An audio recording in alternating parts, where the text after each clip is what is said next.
జరగనున్నాయి కాబట్టి ఆంధ్రాలో చాలా హీట్ గా ఉన్నాయి. అసలు ఏ పార్టీ గెలుస్తుంది, ఏంటి పరిస్థితి ఏంటి? జగన్మోహన్ రెడ్డి గెలుస్తాడన్న, నో డౌటా? No doubt. ఎందుకని వస్తాయి జనసేన, బీజేపీ, టీడీపీ పొత్తు పెట్టుకున్నా కూడా వన్ మ్యాన్ ఆర్మీ.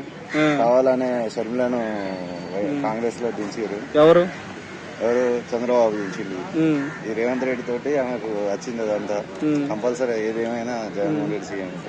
అంటే ఎందుకు గెలవాలని కోరుకుంటున్నారు? ఏం చేశారు అనుకుంటున్నారు? జగన్ గారు ఇస్తాడు ఉట్టిగా, ఆటో డ్రైవర్ 10,000 ఇస్తాడు, బీడీ కార్మికులకు 10,000 ఇస్తాడు, అందరికి ఎవరు పడితే వాళ్ళకి 10,000 ఇస్తాడు.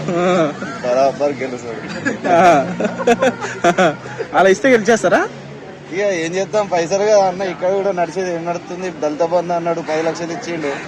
ఆయన హుజరాబాద్లో గెలిచిండు, గెలుతా అనుకున్నా ఓడిపోయిండు. ఇక పైసలతో ఆడ నడిపిస్తాడు, గెలుస్తాడు. ఎన్ని పోయినసారి 150 సీట్లు వచ్చినాయి, ఈసారి ఎన్ని వస్తాయి మరి?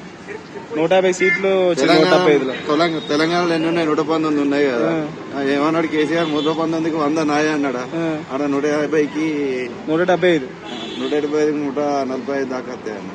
జగన్ వస్తాయి. చేంజ్ చేసిండు కదా కొడాలి నాన్న, ఆడికి నగరి నుంచి రోజు ఒకటి ఇడికెళ్ళి ఆడికి వస్తాయి, కంపల్సరీ వస్తాయి. విడుదల రజనీ పట్టుకపోయి గుంటూరు చిలకరూరుపేట నుంచి పట్టుకొచ్చి గుంటూరు ప్లేసింగ్ బరాబర్ గెలుస్తాడు. ఎంతమంది వచ్చినా గెలుస్తాడా? ఎంత పెద్ద సిపాయిలు ఉన్నా జగనే గెలుస్తాడు. డౌట్ లేదు. ఏ ఛానల్ వస్తుంది.